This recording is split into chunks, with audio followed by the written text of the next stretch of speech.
Good evening and welcome to the Marshfield Planning Board meeting of March 10th, 2025. It's now 7:04 p.m. And this meeting is being recorded by MCTV for live. Tonight we have we've got Fred here. Sorry, I can't see. Yep, we have There's Fred. so many people on here. All right, we've got Fred Monaco, Nick Papastratis, and myself, Katie O'Donnell. So that I'll make a motion to. And Mike Viviano's now on. All right, and we've got Mike Viviano. So I'll make a motion to open the meeting. I'll hand it over to Mike. I'll second the motion. Fred Monaco. Okay, roll call vote. Fred, Fred Monaco, aye. Nick, Nick Papastratis, aye. Katie O'Donnell, aye. And Mike, can you hear us? Yep, Mike Viviano, aye. All right, I'll turn it over to you, Mike. Thanks. Thank you. Yeah, it wouldn't let me in the meeting for some reason, but we're here now. Greg, what's first on the agenda? Because I'm trying to pull it up. We got minutes of 2:10. Minutes of Sorry. 2:10.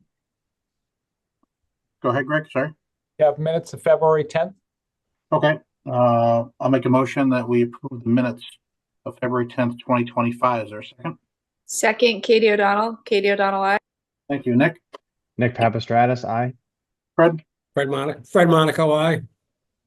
and Mike Viviano, aye. Is Kevin here? I can't see everyone. No, I'm not expecting Kevin tonight. Okay, thank you. All right, so that's approved 4-0.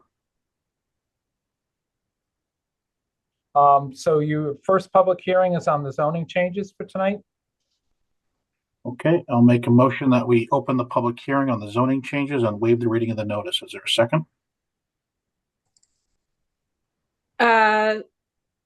Is it a sorry. Second, Katie O'Donnell. Katie O'Donnell, aye. Thank you. Fred. Fred Monaco, aye. Thank you, Nick. Nick Papastratis, aye. And Mike Viviano, aye. Okay, great. All right. I'm going to share the screen.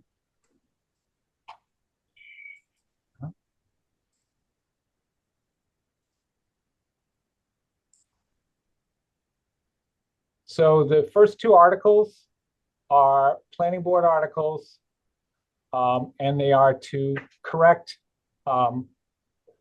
typo that we had at last town meeting for both the battery energy storage system, and we're talking about in the Brent Rock Village overlay that we're going to correct it to be prohibited, and also the large ground-mounted solar farm facilities. We are going to make that prohibited in the Brent Rock Village overlay. We didn't realize that it was saying permitted until it was too late, and we didn't want to make a change at town meeting because going from allowed to prohibited would be a dramatic taking away of people's rights that were advertised. So we basically told town meeting last time that we would be back at this town meeting to correct it. So those those are the first two articles, and as I mentioned, they are planning board articles. Mike, I'll turn it back over to you if you have any questions. Just a reminder for people, if you have your camera on and you would like to speak, raise your hand so we can see it. If not, at the bottom, there is a react tool, and there is a little hand symbol that you can hit, raised hand, and that way Mike Viviano will be able to recognize you if you have questions on these two articles. Okay, Mike. Okay, thanks, Greg. Is there any comments from the board before we move to the public? Okay, is there anyone here from the public on this particular article? I don't see anyone raising their hands and no one's speaking up, so. I don't see anybody either, and there's nothing on. Where's the chat? I don't see the chat anymore. I see it. I don't see anyone reacting. Okay.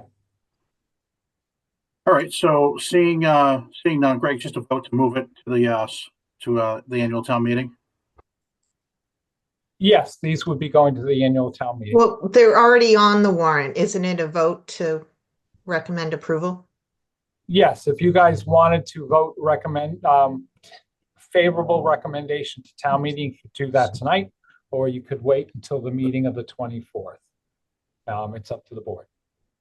Do we have to close the public hearing You can close the public hearing. It would be a board along with the vote? session, yeah. So what was the typo exactly? Sorry, just name and address, please. Sure, certainly. Mary Murphy, 252 Ocean. Thanks. Greg? So the original articles had them allowed in the Brant Rock Village overlay, but that was not Say our, it again? the original language that was brought to last town meeting and was approved by town meeting Yes. has the battery energy storage systems and large ground mounted Votech solar farm as an allowed use, and that's not what they were supposed to be. But we did not realize the typo until it was too late because it had already been advertised and discussed in a public hearing. At the public hearing last time and at town meeting, I basically told people there was a typo that we would be correcting at the next town meeting. And that's what we're doing. We're changing in the Brant Rock Village overlay, the battery energy storage systems and the large solar ground mounted fields to be prohibited uses in the Brant Rock overlay. Cool. So it's a one-word change. It is a one letter change, yes. Nice. Thanks, Greg. You're welcome. Okay, thank you. So I think probably best if we just table all the votes to the next meeting so everyone can think it over before, and we'll just go through all the hearing part of it tonight. Greg, move on to the next one. All right. The next one is a private petition article. Steve, I believe, is here to speak on that. Can you see it on the screen? We can. Okay. Steve, are you presenting this? Yes, yeah. Okay, go ahead. Just name and address. And Yep, Stephen Drosopoulos, 277 Ocean Street. This is in regards to the article here that's going to be next month here. In the BRVO, trying to move 1.25 parking spaces for each bedroom in all residential units, which is currently required. The residential parking should be separate from the commercial parking areas and should be sited to the sides or the rear of the building. Commercial or residential parking shall be provided on site. It is required that residential parking be located above the base flood elevation. So this is kind of a 2-in-1 here. Just want to make sure you can hear me pretty good, right? we can, yes. Okay, great. On the first highlight there, we have the 1.25 parking spaces for each bedroom. We're proposing, with a lot of support at this town meeting next month, move that to 1 parking space per bedroom. We know that a lot of the surrounding towns, such as Hanover and Pembroke and Situate, a lot of similar projects that they put on, they had 1 parking space per bedroom, creating the ability to build within the square footage and setbacks that we're allotted to, which would give a great deal of more parking availability. We do understand that, well, everybody understands that the parking down here in Brant Rock is one of the biggest challenges. Our goal, working with the town and also residents, is really to create a lot of parking down here. It has been tough over the years, over the decades. With this new project, we're really focusing on parking. And regarding the other highlighted area there, the raised parking, where I believe that was, and Greg, correct me if I'm wrong there, that was just an added sentence or during a couple hearings ago. We were asking to see if that could be stricken from the bylaw, if that is all possible. So it was a modification at like four town meetings ago. Yes. A floor, it was originally should, and it was changed to the shall or required for the. Right. Greg, that was changed on town meeting floor. Yeah, that was a town meeting floor amendment that had been passed. Do you remember who proposed that? I believe Mr. Murphy. Okay. So if that stays in there, what's the base flood down there, like 16? It's elevation 12 plus with the changes, it has to be 2 feet above the flood elevation. So the first floor has to be at elevation 14. The ground elevation at Arthur and Pat's is 6 feet 6 inches. So it's got to go up 8 feet. Yeah, so currently working with our engineers and architects, with the ability to produce a numerous amount of parking spaces underneath our structure. With the raised elevation, we're trying to see if we can build this within the square footage and not have to go for any height restrictions or relief on that. Obviously, with the increase of the residential parking, we might have to go a little bit above that. No matter what the structure goes there, it is going to be a beautiful structure. However, we do understand that there might be some current concern with the height on there. So if this were to be able to be stricken from that bylaw, we will be able to meet those requirements. Okay, any comments from the board on that? Sorry, Steve, are you done or Yep. okay. Yeah, so I think I remember this coming up at town meeting at some point, or honestly, it's been a while. But yeah, getting cars up 8 feet is pretty difficult. For sure. And we've been doing a lot of work with our engineers and our architects. We do understand the concerns of flooding down here, but we are certainly working on that to especially for residents. So we have a lot of ideas brought to the board, to our team, I should say, and we are working on that. Yeah, any sneak peek of what the architects have been thinking about it all? Nothing quite yet. We're hoping to get that within the month. Yep. Okay, any questions from the board at all? May I add a couple things? Sure, I don't know who that is. Somebody. Nick Drosopoulos, 814 Ames Way. Yep, go ahead. Yeah, so the reason, as my brother said a few seconds ago, the elevated parking would cause major restrictions on any kind of development in Brant Rock, and it would really put pressure on the height restrictions that the town has currently for bylaws. So allowing new projects to put the parking back on grade level will obviously make a big difference into not having to get a variance for height restrictions, obviously, because parking's got to be at the first level, and then the bylaws require mixed use to have some commercial and then residential above. So removing this would be a great stress relief. So asking for the board to support this. And also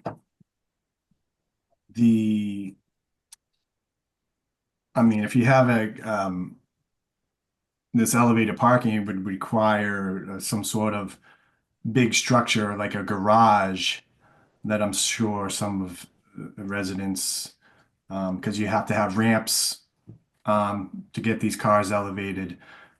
We do have some preliminary proposals that we have presented to the town and our suggestions that we think the town is on board with. We've promoted some lift gates for the residents that we have proposed in our project that would create extra parking spaces, especially for the residents, so they can, during a storm, they would be able to lift their car out of the flood area and the car be protected. So that's one of our proposals that we've presented to the town. And we feel like that's a very good, cost-effective and good looking. You can hide them underneath the structure and it wouldn't be a nuisance to the public. That's all I have to say about that. Okay, thank you. Any board comments on this one?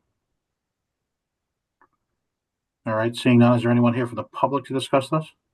Eric Murphy has his hand up. Yeah, Okay. I've just a couple concerns about this. Yeah, can you just do your name and address, please? Eric Murphy, Ocean Street. I'm in a butter of Okay, thank the proposed construction. So, my concern is that the area floods twice a year at the full moon tide, the new moon tides, with no wind, no rain, just an average tide floods that over the sidewalk of 6 inches. So my question would be is what is the plan for moving these cars out of here twice a year, and where would they go? That would be my first question. And my second question would be, how many residents do you know have one vehicle per unit? I think the 1.25 is a minimum.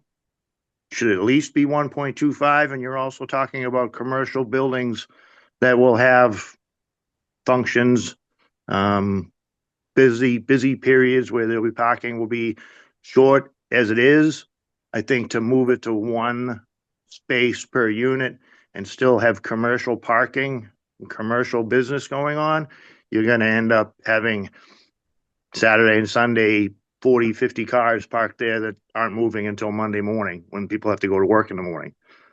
So, I think it should be 1.25 at least.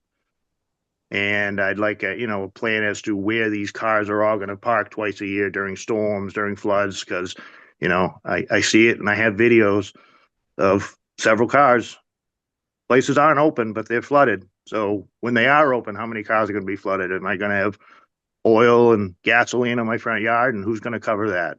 So that's just my question is what are the plans to get rid of the cars during a flood? Because we all know it does flood. Okay, so there's no plan in front of us right now. They're looking for our support on the planning board to it's already going to town meeting, but they're looking for our support to support this at town meeting. And I can't answer your questions there. There's no plan in front of us right now, so. Okay. Can I ask a quick question? No, I got somebody else's hand up. If you want, put your hand up, and I got to go to Scott first because he's been waiting. Yes, hello. Can you hear me okay? You can, yes. Okay, great. I had The name and address, Scott, sorry about that. 82 Ocean Street. Okay, thank you. A comment and a question, if I could. The question is approximately how many additional parking spaces will be created under the new structure? Do we know that number? Nick Steve was presenting. Is there any rough number? Yeah, we have a rough number. If I may, Nick Drosopoulos, 814 Ames Way. Sure. We are trying to create about anywhere between 100 to 120 parking spaces underneath our facility, and that does not include the lift gates. So if we require, which we propose to the town, a lift gate for all of the residents that we propose, which will create extra parking for the residents. So Mr. Murphy had a question about where would the cars go. That's why we're proposing the lift gates for the cars, where if a storm is, obviously we know storms are coming 2-3 days in advance. The residents should know that they should get their car lifted up on the lift gate, and there'll be no oil or water in the water that Mr. Murphy is suggesting. So plenty enough notification for them to lift their car, it shouldn't be a problem. That's good. Thank you. Any other questions? Yes, thank you. That's a good that's a significant amount of additional parking. It's at 120 spaces. It's almost double the number of spaces that are out there currently on the Esplanade, just FYI. The second observation is I do really support the idea of the lift gates. My concern would be the marketability of the units, whether they're rental or for sale, doesn't really matter in this case. The marketability of the units without some way to get the cars up out of the flood zone. Those are my only comments. Thank you. Okay, thank you, Scott. All right. Beach Beat, do you still have a question? Name and address? I do, and I'm sorry, I don't know how to raise my hand. Okay. So I think that's great, that idea. We need our name and an address, please. Certainly. My name is Mary Murphy. I'm at 252 Ocean Street in Marshfield. And so I think it sounds like, Nick, you guys are thinking of elevated parking or not? Like, I guess, because it seems to me like we do live in a flood area. And I think, like, to Scott's point, it is like much more marketable to be able to have your car up. And I think, like, I even think like insurance, my car insurance, like, am I going to have to pay more if it floods more down here? And then the other point that I have, and Nick, you don't have to answer that right away, but my other point is to the planning. Like, I heard crickets, and I just wonder, like, if you think new product or new development, like new construction in a flood zone in Marshfield, you're kind of making a point here when you go to town meeting. Do we want it or do we not want it? And I think with new construction, I think you're kind of you're in a point where you're kind of setting the real policy of, what we want to do here in a coastal community. Okay, thank you for the comments. Is there anyone else from the public? Does Mrs. Murphy want me to respond to that? I'm just, I didn't hear a question to respond to. Yeah, no, I do, Nick. I think you guys are going in the right direction. I think that's great. any questions and concerns that you may have, you're more than welcome. We have set a date at April 5th to come see us. We will have our documents for everyone to see. Any questions and concerns that the public has, we'll be more than happy to answer those questions at that time, April 5th, 3 to 4:30, Venus 2 Function Hall. Cool. Yes, I mean, I guess to clarify, it sounds like elevated parking is optional, but you're going to be able to have lifts when the flood happens. Like, that was the takeaway I got. Maybe I'm So confused. just to answer it, currently it's not optional. Currently, they need to have parking out of the flood zone, and they are requesting that that it's not required, so they can have much more parking down on the ground. And it seems like they would still potentially have elevated, but currently it's required as part of this. Okay. And just for my clarification, this is for new development, is that right? That's correct for the project or Oh. somebody down the line will potentially propose. Okay, and then my one last question, which pertains to myself as it relates to the overlay. You know, I guess, and this is to the planning department. Why is it that we're targeting like a specific square footage? Why isn't this option available, with Stephen and Nick and them being able to elevate to a higher level and being able to do different things? Like, why isn't it one for one, one for one and one for all? Like, I feel like we're targeting only a specific lot holder, and why can't we do it for everyone? And I guess that's the question I have for this planning department. So, one is like, why wouldn't we, for new construction, have elevated parking in a coastal zone area? And then number two is, why are we doing it for just a subset of this community? Why wouldn't we do it for the entire overlay? Greg, you want to answer that? Actually, it is written for the entire overlay, but there is a minimum lot size of 10,000 square feet. These particular applicant well exceeds that number. There are a number of lots that are under that size in the Brant Rock Village overlay. If so, they would need to merge several properties together in order to get the 10,000 square feet. So when you're doing a mixed-use building under this special permit process, you have to comply with those requirements. There are other things that you can do in the Brant Rock Village overlay which do not require special permits under this and do not require raised parking. Good answer. You have Sam, Mike? Okay, I'm looking around. Sam, yeah, I see your hand up. Name and address, please. Yeah, Sam Malafronte, 36 Crane Road. I just wanted to state that I'm generally supportive of the amendments to the text, the zoning regulations. I think it's in line with other communities, and having parking at above the flood elevation doesn't make a whole lot of sense, especially for that area. So I'm generally supportive of that, and I just wanted to voice that. Okay, thank you, Sam. All right, anyone else here from the public for this? Okay, seeing none. Greg, is there another one? Yep. Hold on Okay. one second. We'll move on.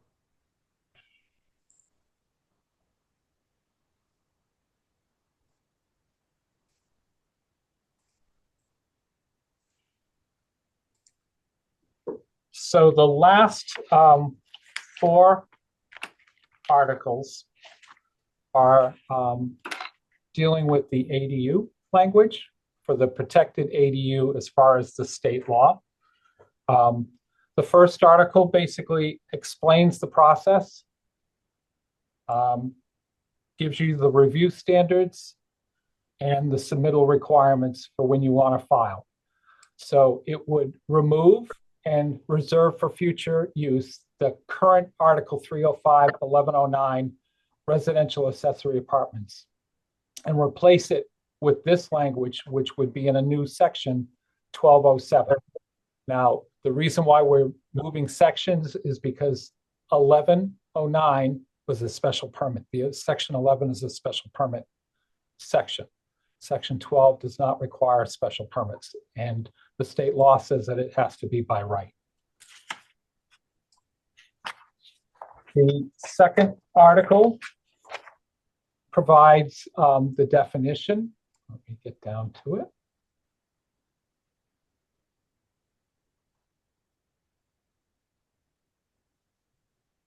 And this law, this definition basically follows the state law. And the key points here is that it's not larger in floor area than half of the gross floor area of the principal one-family dwelling, or 900 square feet, whichever is smaller. So in most cases, it would be 900 square feet, but not all the time. The state has not changed their language on that yet. There is discussion, there may be future changes. And when the state makes future changes, we will come back and address them on the local level. Article 3 is a definition for the gross floor area. Again, this definition is different than the one we had in our zoning bylaws, so we're amending it so it reflects the accessory dwelling language from the state. And then the fourth is basically just on the table of use. It shows where protected ADUs are allowed. Again, this meets the state requirement.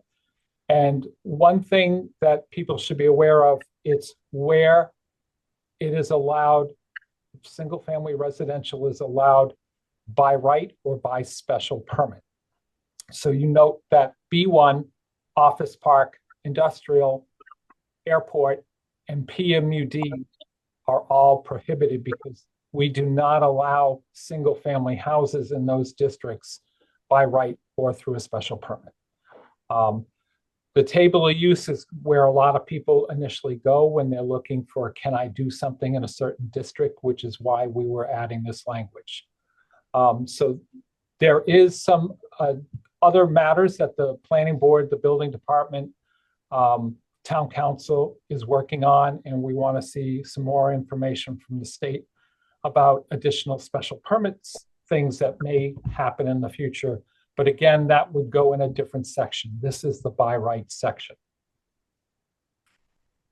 That's it for me, Mike. Okay, any comments from the board at all? Seems to be everything we've talked about throughout this whole process, and I think it works pretty good, or should work pretty good. Oh, one other thing, Mike, this goes through the building department. There's no planning board site plan review. Yep. Thank you, Greg. All right, anyone from the public here for this?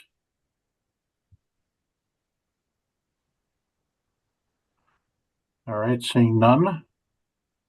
Just check back with the board, make sure there's no comments. Okay, so we will take a vote on all of these at the next planning board meeting. Greg, when is that? March 24th. March 24th. Are you closing the hearing tonight or continuing it? I think we're okay closing it. Does anyone else have any other discussion? Okay, closing it. Yep. Okay, just looking at the board members. Looks like we're okay to close it. Karen, any reason we wouldn't right now? No, I was just making sure that didn't get lost. Okay. Okay. All right, so I'll make a motion that we close this public hearing on the articles for the town meeting. Is there a second? Second, Katie O'Donnell, aye. Fred, Fred Monaco, aye. Nick, Nick Papastratus, aye. and Mike Viviano, aye. Okay, thank you everyone for coming. Thank you. Thank you. What's next, Greg? The next is the continued public hearing on the John Sherman Estates Open Space Residential Special Permit. Yeah, is that going to the 24th as well? No, actually, we can have some discussion. I did send an update to the board members today. The Larkins had reached out to me. And am I open that right now? Yeah, you could open the public hearing. Okay, I'll make a motion that we open the continued public hearing for John Sherman, is it? John Sherman Estates, yes. Okay, John Sherman Estates. Is there a second? Second, Katie O'Donnell, aye. Thank you, Nick. Nick Papastratus, aye. Fred, Fred Monaco, aye. and Mike Viviano, aye. Okay, Greg. So one of the last things that we're holding up, wrapping up the John Sherman Estates was we had some encroachment on the open space, which is this area in yellow. And there was some additional encroachment in the green outlined area. Greg, you're not sharing. Oh, so it looks like it's sharing on my.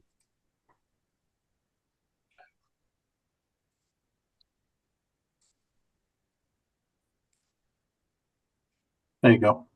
Got it. And current slide.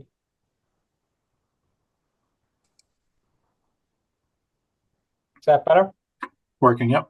Okay. So this area in here is the Larkins property. When they had installed the fence got installed in the wrong location. There is some encroachment here in the yellow area. Inside their fence, they had some a shed and some other things out there. There was some additional cutting of trees and some storage of stuff in that green area as well. But they are going to use the fence line as their new lot line, and they would restore the green area. To make up the difference for the yellow area, they have talked to their neighbor, which is 26 Proctor Street over here. I've sent you guys an email this afternoon that I received from the Larkins. The people at 26 Proctor Street have had a surveyor out. They have, he's working on an A&R plan. He was just going to fix the stakes in so they could see what they're losing for their backyard, which is basically 21 feet off the back of their yard. It's directly adjacent to the open space that we need, and it would bring the overall special permit back into compliance because we would be basically swapping. The Larkins would be turning over the purple to the town for the Conservation Commission to be joined to the open space. And the yellow, which was originally open space, would be turned over to the Larkins. Okay, makes sense. I don't see, oh, John is here if he wants to say anything. John, do you have anything to add? Hi, John Larkin, 117 Wrights Way. Thank you. Yes, so we're trying to close this fast. The winter in February definitely slowed things down, getting a surveyor out there, being able to mark the area out in the at the end of lot at 26 Proctor Street. So the surveyor was out Friday. He's gonna put the final stakes in tomorrow, and then he's gonna start working on the A&R plan, which he should have ready next week. That being said, we've already negotiated numbers with the owners of 26 Proctor Street. Once they see the final stakes, then we're gonna work on the purchase and sales, and then hopefully close. We're aiming to close on the property by the end of this month. Okay, thanks for the update. Paul, you have anything to add? I do. The only thing I would ask is that a deadline be determined by the board. This has not been going on just a few months. It's been going on well over a year. And my obligation ultimately is to convey the open space to the town. The Conservation Commission has agreed to take oversight to it, but not until this situation is resolved. So things are held up with the Concom, things are held up with me conveying to the town, all subject to the ultimate resolution of this. I'm happy to hear he's got an agreement in principle with the neighbor. I would do it in light of how long it's taken. I would just ask that the planning board set a final date by which it's to be accomplished. I don't know how we can set a final date for it.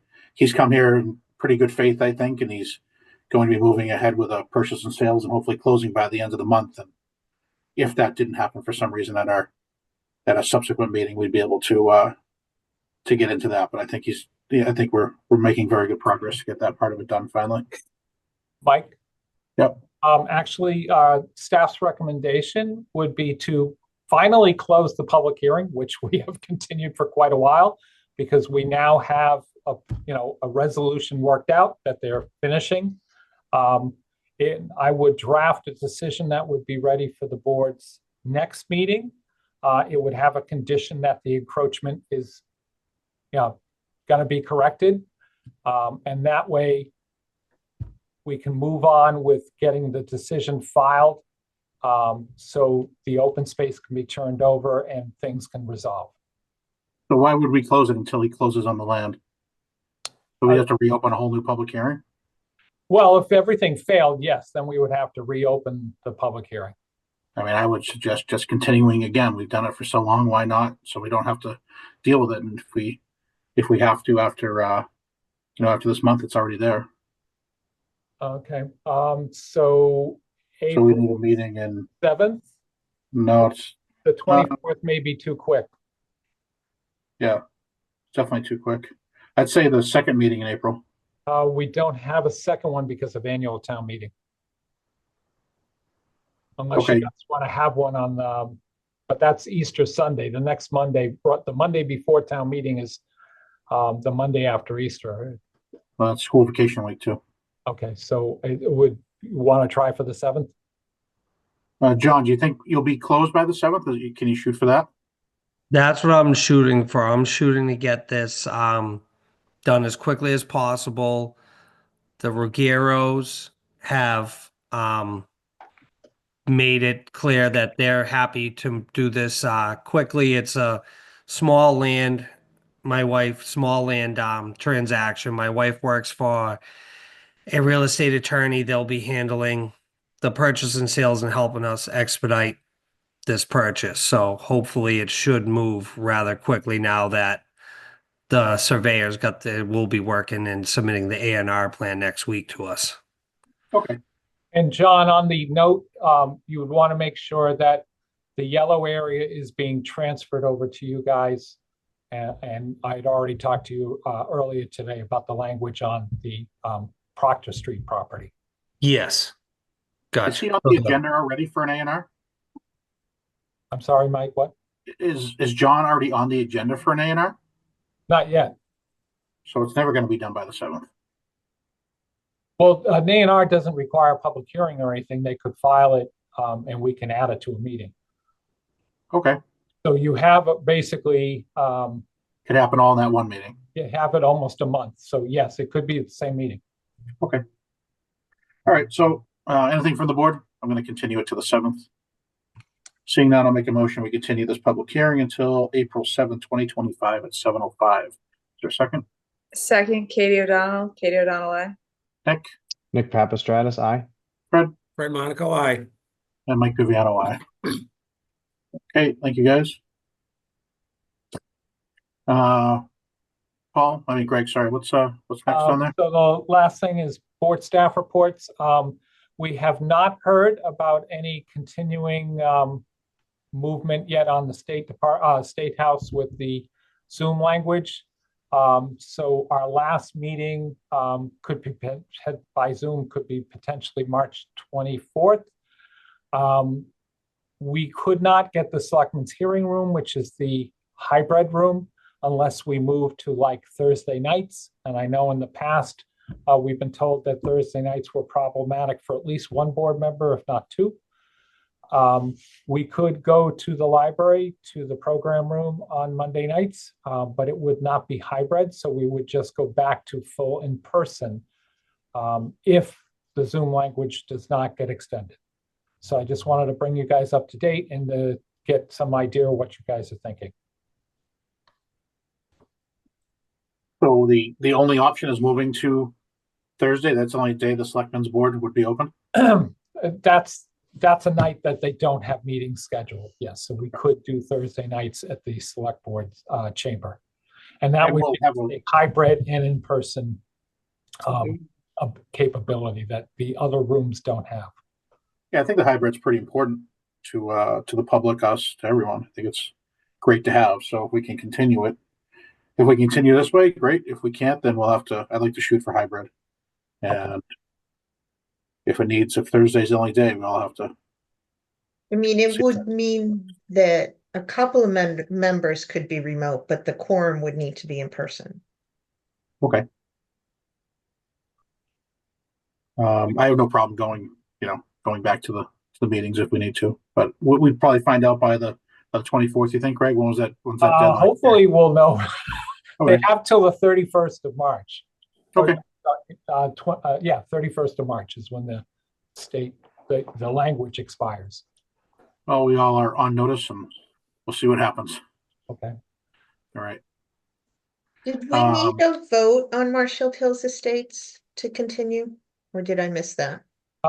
We should probably take a motion and a vote. Yes. When is that going till the 24th again? That's to the 24th. Yes. Okay.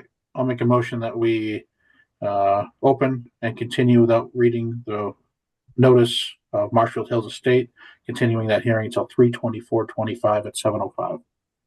Second, Katie O'Donnell. Katie O'Donnell, aye. Thank you, Nick. Nick Papastratus, aye. Fred? Fred Monaco, aye. And Mike Viviano, aye. That's so you may if we don't hear anything just around that meeting time, you may need to schedule the one for April on a Thursday instead. Oh, yes. Okay. You guys have any issues with Thursday if it has to go that way? I do. I try every 2 weeks. I'm traveling out of state. Usually Awesome. Wednesday through Thursday. So I guess if it falls on the off cadence of my travel, then it works. But otherwise, it'd be pretty tricky, I think. Is yours pretty well set in stone on that? Yes. Okay, Yeah. so maybe we could just work for the other weeks if possibly needed. Like, would you be here on the 7th? No. Just to put you on the spot. On the Tell the 7th. public your traveling schedule. You're welcome. Yeah. This is basically an off week now, this week. So it's, yeah. Sorry, the week of April 7th, you're saying? Yeah, well, that would be 3 days later, right? Whatever that is, the 10th or the 11th. Yeah. That is my off week. So those, yeah, if it's on that cadence, that works. Okay, that's good to know. All right, well, we'll wait to see what happens. Deal with it at the next meeting. Okay. Oh, okay, Greg, Sounds anything good. else? Nope, that's it. Okay, anything else on the board? Nope, all right. Good. I'll make a motion to close tonight's public hearing. Is there a second? Second, Katie O'Donnell. Katie O'Donnell, aye. Thank you, Fred. Fred Monaco, aye. Nick. Nick Papastratus, aye. And Mike Viviano, aye. All right, thank you, everyone. Good night. Thanks. Good night.